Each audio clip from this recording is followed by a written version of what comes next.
Teras Fatmawati. Peristiwa sejarah, kurun waktu 17 Agustus 1945 sampai 27 Desember 1949. Telusuri fakta, jejak peradaban, hargai keragaman. Latar belakang sejarah. Kemerdekaan Indonesia bukan hadiah, tapi buah dari perjuangan panjang melawan penjajahan Belanda dan Jepang. Ratusan tahun dijajah, rakyat bangkit lewat semangat persatuan, dari Budi Utomo, PNI, hingga Sumpah Pemuda 1928. Jepang datang, lalu pergi. Tapi di tengah kekosongan kekuasaan itulah, muncul momentum emas. 17 Agustus 1945, Soekarno dan Hatta memproklamasikan kemerdekaan. Indonesia lahir dari darah, air mata, dan tekad untuk merdeka. Bukan diberi, tapi direbut. Proklamasi kemerdekaan, awal perjuangan Indonesia. 17 Agustus 1945 jadi titik balik sejarah bangsa Indonesia. Setelah ratusan tahun dijajah Belanda dan diduduki Jepang, datanglah kesempatan emas, Jepang menyerah kepada sekutu. Dalam kekosongan kekuasaan itu, para pemuda mendesak Soekarno-Hatta lewat peristiwa Rengas Dengklok agar segera memproklamasikan kemerdekaan. Teks proklamasi pun dirumuskan di Rumah Laksamana Maeda. Dan akhirnya, dibacakan oleh Soekarno di Jalan Pegangsaan Timur 56, Jakarta. Dari situ, lahirlah Republik Indonesia, hasil perjuangan, keberanian, dan semangat persatuan. Proklamasi 17 Agustus 1945 bukan sekadar pembacaan teks. Itu adalah titik balik sejarah, simbol keberanian dan tekad bangsa untuk berdiri di atas kaki sendiri. Merah putih dikibarkan. Rakyat bersorak. Semangat persatuan membara di seluruh penjuru negeri. Tapi perjuangan belum selesai. Belanda datang lagi, ingin merebut kembali. Indonesia tak tinggal diam. Diplomasi ditempuh, senjata diangkat. Pertempuran demi pertempuran pun terjadi demi satu kata, merdeka. Dan semangat itulah yang terus hidup. Mengalir ke setiap generasi, termasuk kita, untuk terus membangun Indonesia. Pertempuran Surabaya, semangat arek-arek Surabaya. Pertempuran Surabaya, semangat merdeka atau mati. Pertempuran Surabaya 10 November 1945 adalah simbol keberanian luar biasa rakyat Indonesia. Berawal dari insiden bendera di Hotel Yamato hingga tewasnya Jenderal Malabi, arek-arek Surabaya menolak tunduk pada ultimatum sekutu. Dengan pekikan Bung Tomo, merdeka atau mati, rakyat Surabaya bertempur melawan pasukan bersenjata lengkap selama 3 minggu. Pertempuran ini bukan hanya heroik, tapi juga membuktikan kepada dunia, Indonesia tak akan menyerah. Karena itulah, setiap 10 November kita memperingati Hari Pahlawan. Untuk mereka yang rela gugur demi kemerdekaan, semangatmu hidup dalam setiap napas bangsa ini. Konferensi Meja Bundar, jalan panjang menuju pengakuan kedaulatan. Setelah perjuangan panjang di medan tempur dan meja perundingan, Indonesia akhirnya mencapai puncak diplomasi di Konferensi Meja Bundar, KMB, yang digelar di Den Haag, Belanda, 23 Agustus sampai 2 November 1949. KMB mempertemukan Republik Indonesia, Belanda, dan BFO. Banyak perdebatan tajam terjadi, terutama soal bentuk negara dan Irian Barat. Tapi dengan kepemimpinan Muhammad Hatta, Indonesia bersikukuh, kedaulatan adalah harga mati. Hasilnya, Belanda mengakui kedaulatan Indonesia melalui pembentukan Republik Indonesia Serikat, RIS, pada 27 Desember 1949.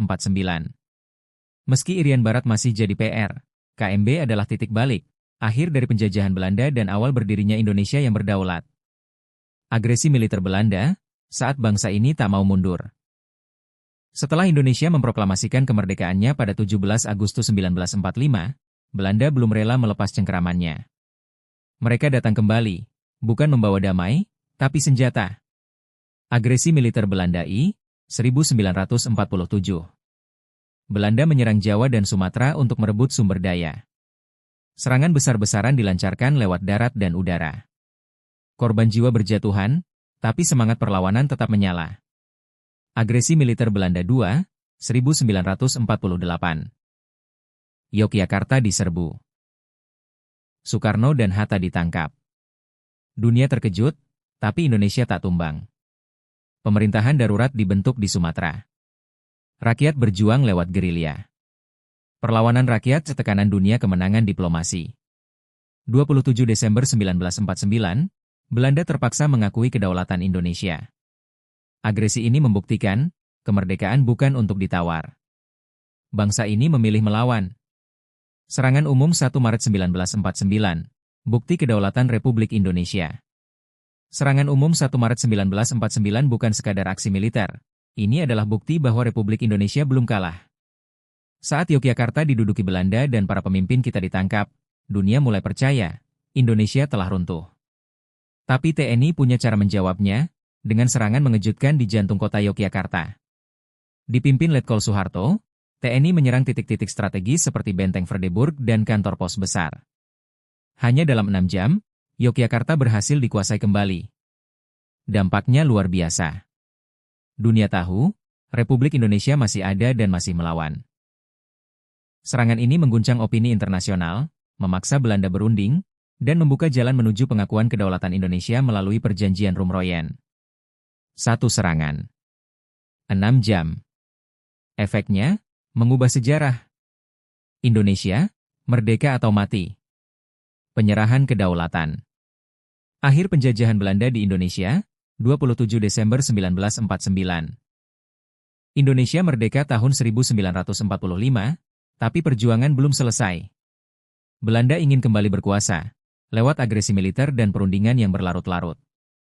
Namun rakyat Indonesia tak gentar. Lewat diplomasi gigih dan perjuangan rakyat, puncaknya terjadi di Konferensi Meja Bundar, KMB, di Belanda tahun 1949.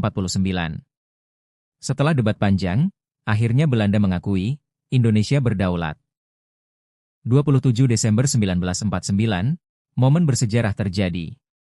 Di Amsterdam, Ratu Juliana menandatangani naskah penyerahan. Di Jakarta, Muhammad Hatta menerimanya. Republik Indonesia Serikat pun resmi diakui dunia. Bukan akhir perjuangan, tapi langkah besar menuju Indonesia yang sepenuhnya merdeka. Soal latihan. Kerjakan soal latihan berikut ini di buku latihan lalu unggah ke dalam Google Classroom. 1. Bagaimana pendapatmu atas perbedaan pendapat antara golongan tua dan golongan muda terkait berita kalahnya Jepang dalam Perang Dunia Kedua? 2. Mengapa terjadi pertempuran Surabaya? 3. Apa alasan Belanda mengakui kedaulatan Indonesia pada 27 Desember 1949? 4. Sebutkan dampak dari serangan umum 1 Maret 1949 dari dalam negeri dan luar negeri.